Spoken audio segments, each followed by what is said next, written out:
Well, after over a decade, we finally get a true sequel to Devil May Cry 4. Let's talk about this.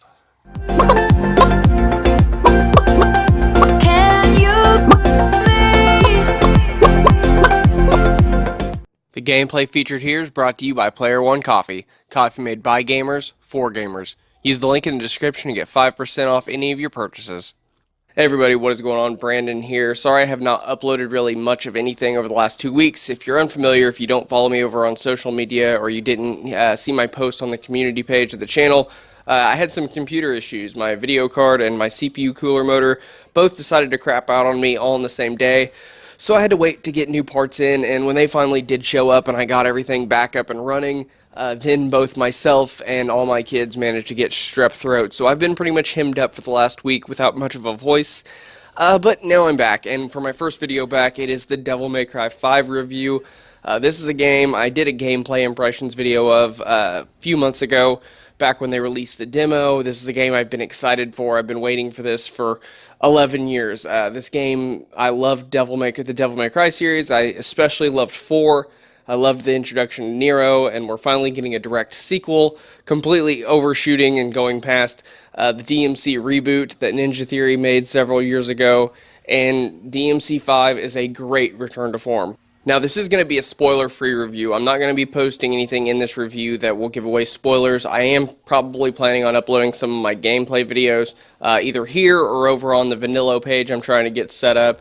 But this review is going to be spoiler-free. I'm going to try to keep anything out of it to give away spoilers for the story, because if you have the story spoiled, it's going to ruin the gameplay experience for this game. The same way it would with really any of the other Devil May Cry games. If you've not played through them and you don't know the story, it can really spoil your playtime, because this game is all about the story and the environment and the characters, and that's why people love these games so much. The gameplay is kind of carefree, relaxed, fun, hack and slash, and you really wouldn't expect a good deep story to go into a game like this because of how chaotic it can be and how it's really just made to kill things and just beat up a bunch of bad guys. But the story of this game, the story of all the Devil May Cry games, is actually really damn good.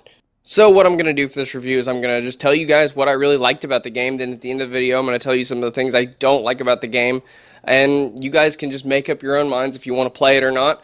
Or if you want to just watch my playthroughs, whenever I get those uploaded, you can check those out.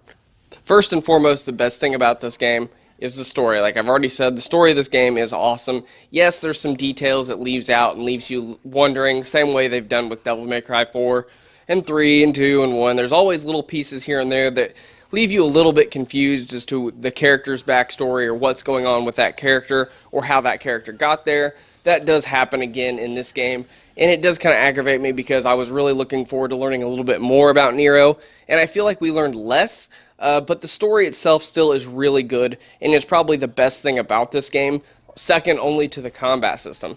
The combat system in this game is amazing. Now, if you've watched my gameplay impressions video of the demo, I had mentioned in the demo that it felt kind of clunky, choppy, it didn't feel as smooth as Devil May Cry 4 felt. But I had said in that video, I thought that it would probably get polished up and made better before it was actually finally released. And I was right, because the gameplay here versus the gameplay in the demo is a lot more smooth.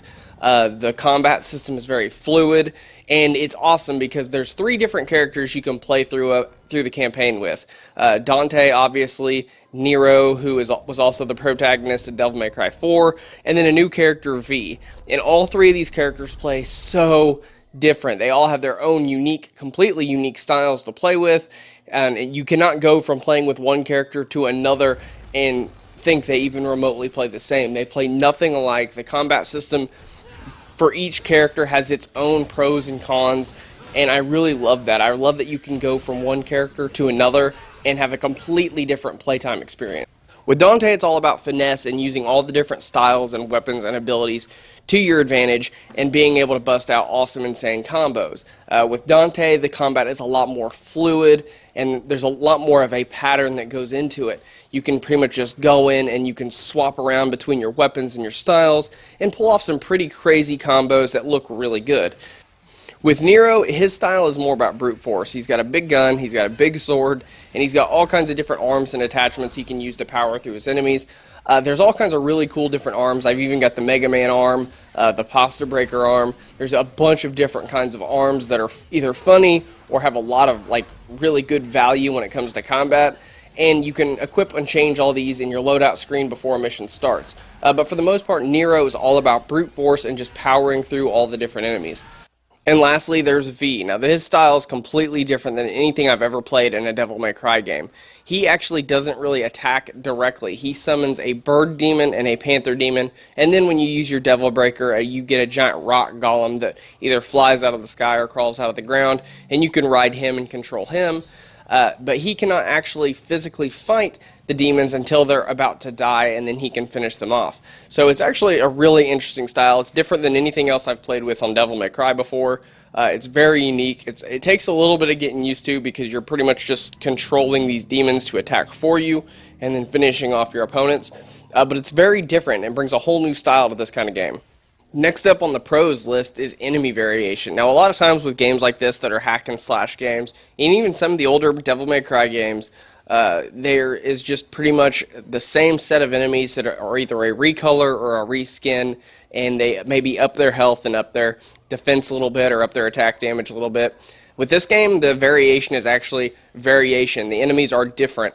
Not only are they different models, but they have different attack patterns, they have different attack styles. They have different ways you have to beat them and counter them. They're all completely different, which I really love. They've brought back a lot of the demons that they had in Devil May Cry 4 or other Devil May Cry games in the past, which I really love that. I love that they even made a nod to it. Whenever you see one of the Angelos, you even hear Nero say, "Oh, so we're bringing the band back together," referring to those demons that were also in Devil May Cry 4. They were one of the main ones you fought regularly. But the enemies in this game, they're all different. Their attack patterns are all so different that it doesn't feel like you're fighting the same thing over and over and over again. And sometimes you really got to think outside the box in finding ways to counter some of these enemies, which is great. And the music would definitely have to go on the pros list for this game, especially when you're fighting demons.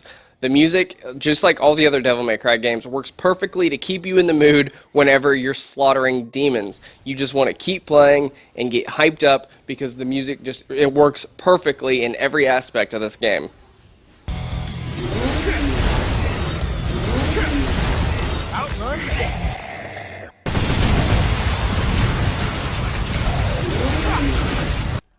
And lastly, onto the things that I really didn't like about Devil May Cry 5. Now, don't worry, this part of the list isn't very long. There's not really a lot to discuss here, and none of these are really that big of a deal.